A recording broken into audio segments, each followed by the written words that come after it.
Hi guys, Andrew here. Welcome to today's video.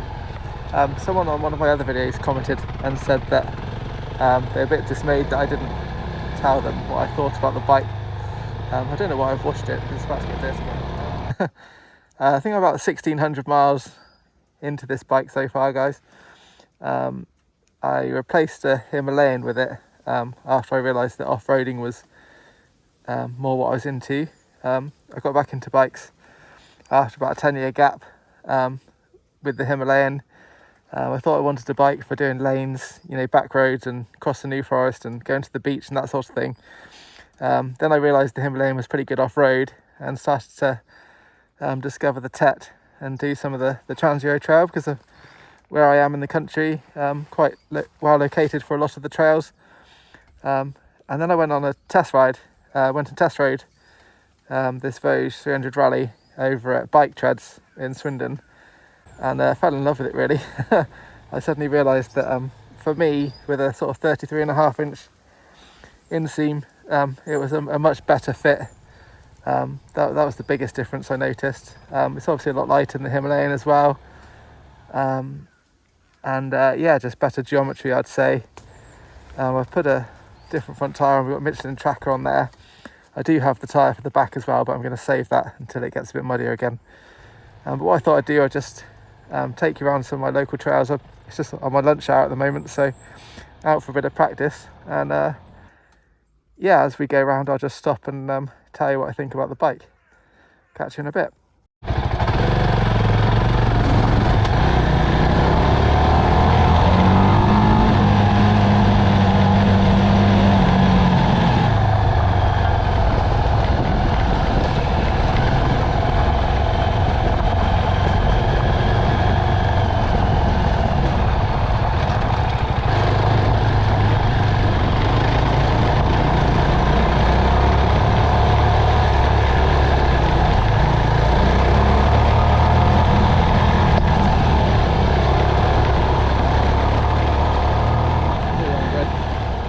Obviously it's a £4,000 bike, delivered to your door with fuel and a year's tax, so it's quite hard to be too harsh about it.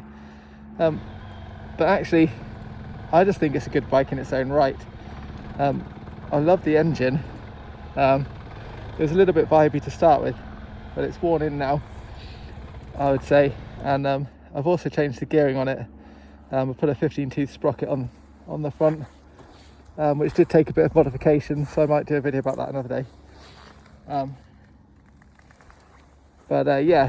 With the 15 tooth on the front, it doesn't get you any more speed, because obviously you've only got whatever you've got, 28 horsepower, so kind of 75 is the max. But instead of doing over 9,000 rpm, you're only doing about 8,000 rpm, or just under, so it's just much more refined, much smoother, a little bit quieter, and you don't feel like you're abusing the bike by riding that fast. I've done a lot of motorway on it. I rode down to Dover the other day, 2.5 hours before I started the Tet coming back this way, and it just ate it up, guys. There's nothing to criticise it about. I've got the screen extender on. I'm 5'11", nearly 6 foot, and even with that, I have to duck slightly, but then I get nice clean air, and rather like the old V-Strom, you've got a gap under the windscreen here, so you get a kind of flow of fresh air into your chest, which stops the turbulence. You don't get that difference in air pressure, so actually it's a really, really comfy bike on the road. You've got the nice upright position, you can see over the cars, and you've even got a little bit of poke. I mean, the Himalayan was slow, sort of dangerously slow sometimes, I would say. But I find on this that as long as you plan ahead, you probably overtake as much as I used to on my XTZ 660 or even my 1150 GS, just because of the nature of the roads that you like to ride, really, like fast B roads and the sort of smaller A roads. There really aren't the overtaking opportunities these days, unless you're out early at night, early in the morning or late at night on your sports bike. The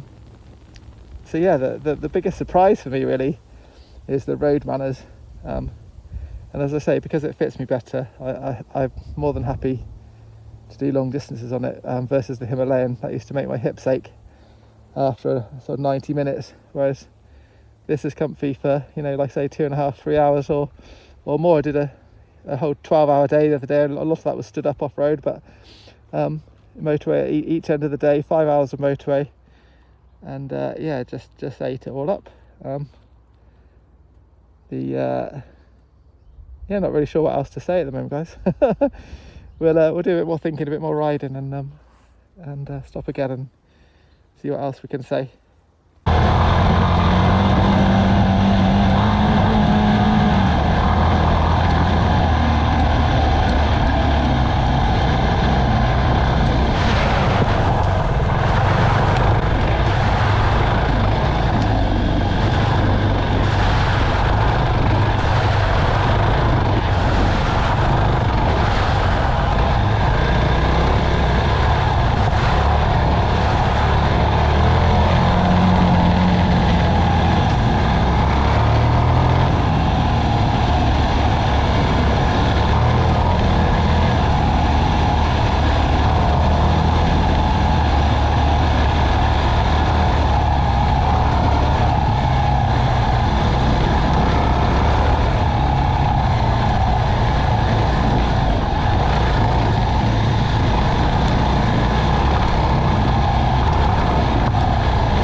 So guys, off-road this bike is far more capable than I'll ever be.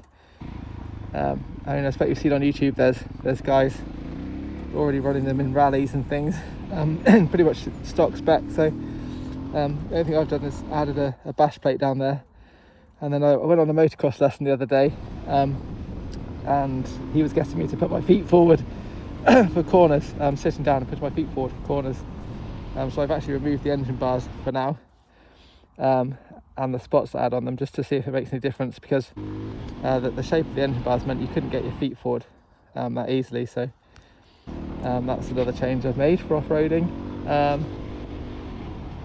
But yeah, the suspension is great, I find. Like I say, like, how many of us really know what we're talking about when it comes to suspension? I certainly don't, but I know what I can feel.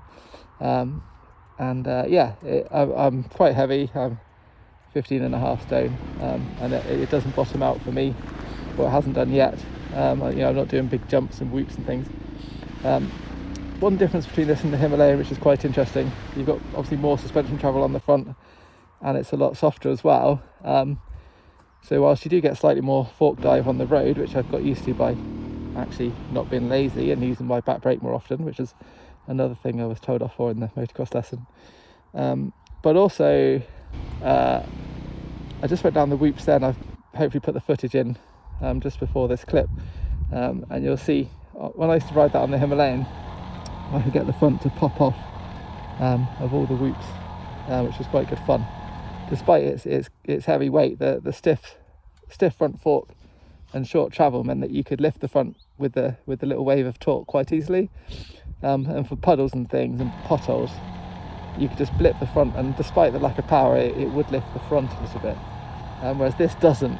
I was out on Monday doing the Great Western Trail, and I found a good bit with some nice whoops, and I think 2 or 3 times I managed to actually go fast enough and commit enough to get enough speed to get the front to lift, whereas I know for a fact on the Himalayan I'd have been catching a little mini air off of each one. So that was just an interesting difference. Obviously you don't necessarily want your front in the air, but it is fun when you do it. But yeah, that's about it really, guys. I'm sure there'll be more videos to follow. I might talk about the sprocket one day, because you have to modify the chain catcher to fit it, or the tool tube, and what I've done to the rear rack and other bits and bobs. But otherwise, we'll get back to it, and yeah, got to go back to work this afternoon, so that's boring. But we'll catch you later on. Cheers for watching, guys.